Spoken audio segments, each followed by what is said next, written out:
She wasn't just living a lie, she was the lie. A successful businesswoman on the outside, but behind closed doors. Fraud, manipulation, and murder. This is the story of María Ángeles Molina, known as Angi, the woman who committed a near-perfect crime. Almost. In 2008, her best friend was found dead in a Barcelona apartment. No signs of forced entry. No witnesses. Just one strange detail. A man's DNA at the scene, even though no man was ever there. But that wasn't the twist. The twist was the woman who staged it all. Who was Angi really? How did she manipulate a murder scene like a Hollywood movie? And what tiny mistake unraveled her entire plan? This isn't just a crime story. It's the unraveling of a double life, built on lies, fraud, and one deadly secret. You're watching Crimelapse, and this is the twisted true story behind Angi. Fake life, true crime. Every crime has a story. Some are solved, some vanish forever. But what is the truth? Welcome to Crimelapse, where we chase the facts. Now let's shed light on what's been lost in the dark.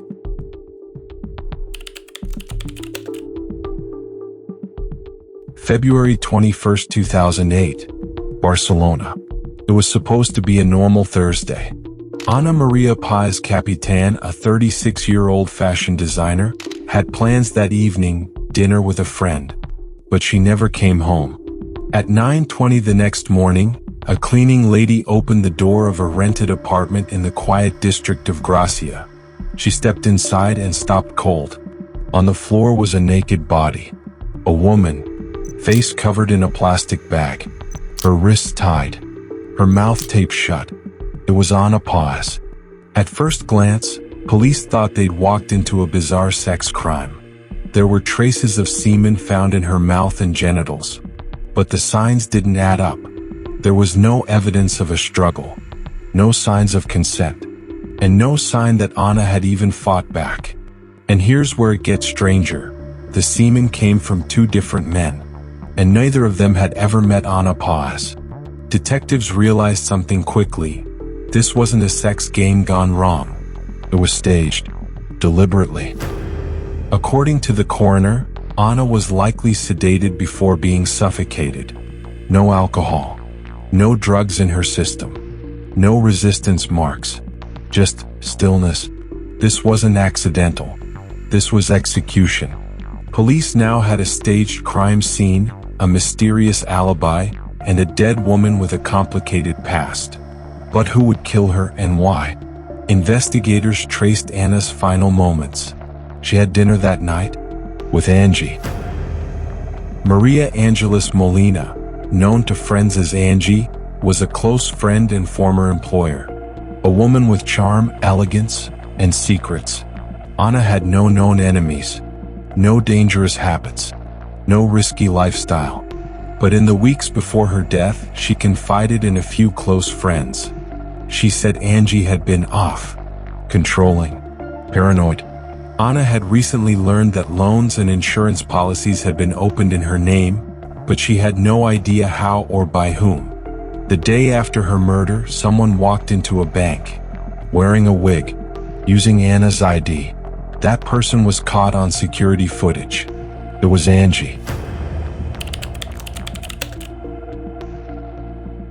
Barcelona police now had a body, a crime scene, and a lead suspect. But they needed more. A motive, a method, a timeline. They turned to Angi, and the cracks started showing. Angi told investigators she had nothing to do with the murder. She said she'd spent that night shopping at El Corte Inglés, bought a watch, picked up some yogurt, ran errands. She even claimed she'd attended a funeral that day in Zaragoza. But police weren't buying it. Phone records showed her nowhere near Zaragoza. And security cameras caught her at a Barcelona ATM, dressed in a wig, impersonating Ana. That €600 withdrawal wasn't just a bold move. It was a smoking gun. When police raided Angi's house, what they found turned the case into a full-blown fraud scheme. In her desk, a closed bottle of chloroform, a car lease, loan applications, multiple documents filed in Ana Páez's name. all traceable to Angi. It wasn't just identity theft.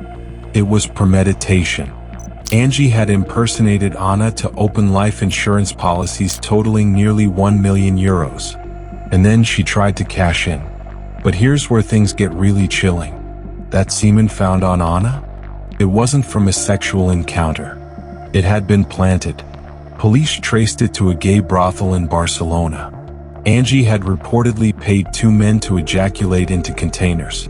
She then used those samples to fake a sex crime. She was trying to throw the investigation off course. But every lie just dug her deeper. Investigators looked into her history and found more skeletons. Her first husband, Juan Antonio Alvarez, had died mysteriously in 1996. He was found in a hotel room, dead of apparent poisoning. His body contained phosphate, a common cleaning chemical. That case had been ruled a suicide.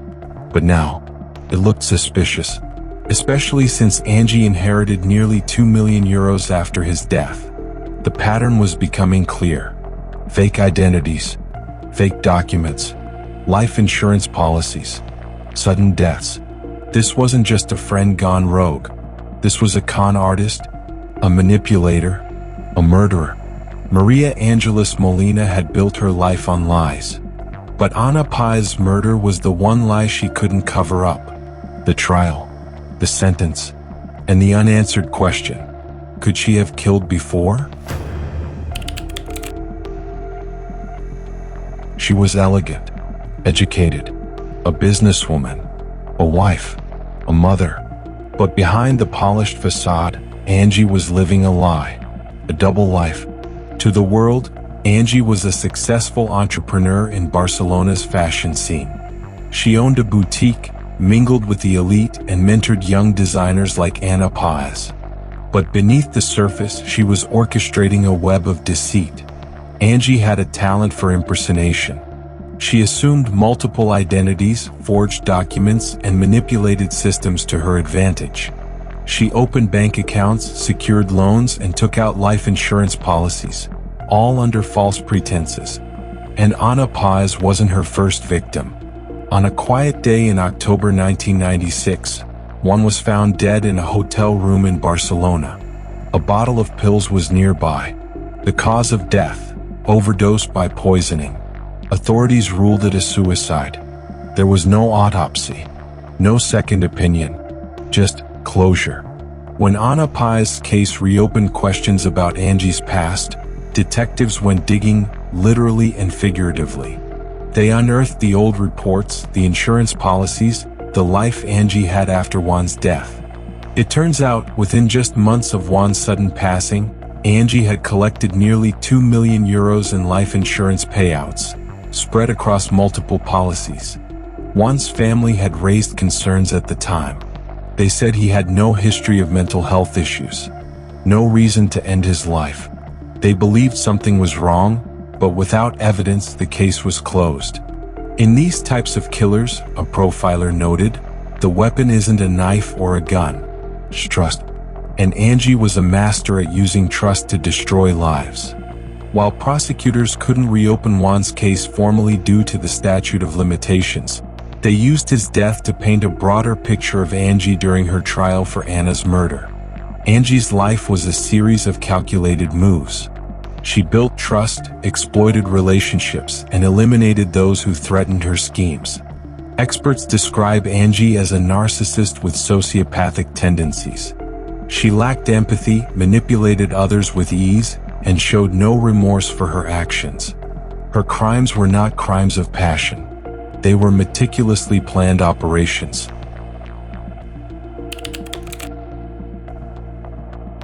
As investigators conducted yet another search of Angi's home, one officer noticed something strange. The toilet's water tank seemed off. The lid had smudges as if it had been handled often, and there was condensation inside that didn't make sense. What they found inside was a trove of secrets, a carefully wrapped bundle of documents, sealed in plastic, tucked inside the tank to avoid detection. Ana Páez's original passport, her national ID card, bank documents, printouts of fake emails, And most damning of all, paperwork related to life insurance policies that Angi had fraudulently taken out in Anna's name. For months, Angi had denied any involvement in Anna's disappearance. She claimed she hadn't spoken to Anna, that she didn't know where she was. She played the victim, the grieving mentor, the innocent woman caught in a nightmare. But the reservoir of lies she tried to flush away had risen back to the surface. Experts began analyzing the contents of the hidden stash. The documents were crisp, undamaged, a sign they were hidden intentionally, not hastily. Among them were detailed drafts of forged applications for Anna's insurance policy, including a signature eerily similar to Anna's, but slightly off. Handwriting experts confirmed what the investigators already suspected. The signature was fake. Anna had never seen these papers, never agreed to this policy, and most importantly, never knew she was worth over €500,000 dead. It became clear that Angi had been planning this for months, possibly longer. She had used Anna's trust, access to her personal documents, and forged communications to build an alternate paper trail. Emails that seemed to be sent by Anna were traced back to IP addresses linked to Angi's home. The phone number used to confirm the policy belonged to a prepaid SIM card purchased in Angi's neighborhood. Everything pointed to a deliberate, step-by-step execution of a murder-for-profit scheme. When we found the documents in the toilet tank, the police chief said, the case shifted from circumstantial to undeniable. She wasn't just involved, she was the architect. It wasn't just the physical evidence that mattered. It was the location, the secrecy, the psychology. Who hides documents in a toilet tank? Someone who knows what she's doing. Someone who's done it before. And investigators were beginning to suspect. Maybe this wasn't Angi's first time. The discovery didn't just confirm the suspicions. It opened the floodgates. Investigators now had a roadmap, a blueprint of how Angi operated. And suddenly, the puzzle pieces started to fall into place. Files, devices, false identities, a digital trail of manipulation, all made possible because Angi believed she could outsmart everyone. But no criminal, no matter how clever, can account for every detail. Not forever. The reservoir of secrets she tried to hide became the voice Páez never had.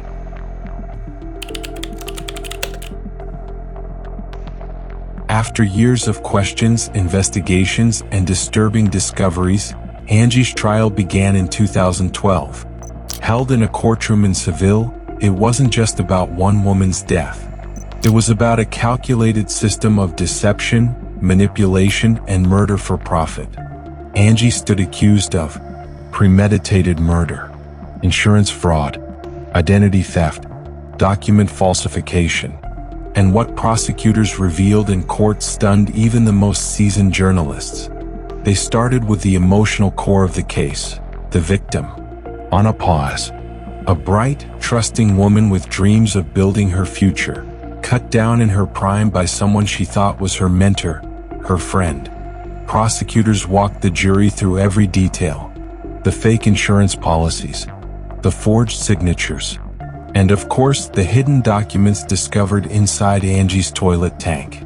Each piece of evidence told a story, a chilling one. Digital forensics experts testified that emails supposedly sent by Anna to insurance agents were actually written from Angi's home computer. IP addresses matched. So did metadata timestamps. A handwriting analyst compared Anna's real signature with the one on the insurance documents. Verdict: forged. Deliberately, skillfully, coldly forged. And then came the testimonies, neighbors, friends, even former colleagues. One after another, they described a woman who could be charming and persuasive, but also manipulative, secretive, and always in control. I used to think she was brilliant, until I realized how much of what she said never added up. But the defense fought back hard. They painted Angi as a successful woman, misunderstood, unfairly targeted. They questioned the forensic methods. But the prosecution had a stronger hand. They had a mountain of circumstantial evidence. And more importantly, they had a pattern. They reminded the jury of Angi's late husband, Juan Antonio Alvarez Litben, and his mysterious death in 1996. While not officially part of this trial, the similarities were too chilling to ignore. 2 sudden deaths, 2 massive insurance payouts, 1 woman at the center. After weeks of testimony and nearly 10 hours of deliberation, the jury returned with a verdict: guilty on all counts. María Ángeles Molina was sentenced to 22 years in prison for the murder of Ana Páez, plus additional years for fraud and falsifying official documents. The judge called her crimes a methodical and heartless abuse of trust, motivated purely by greed. "We will never get Ana back," her sister said, "but we have justice, and we hope people never forget what Angi did."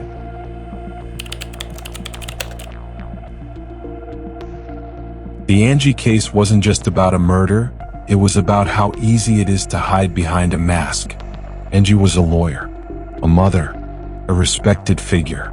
She didn't need a weapon. She used paperwork, charm, patience. She built trust, then buried it. 2 lives lost, 2 tragedies decades apart, and 1 person at the center of it all. We may never know how many people like her are out there, hiding in plain sight.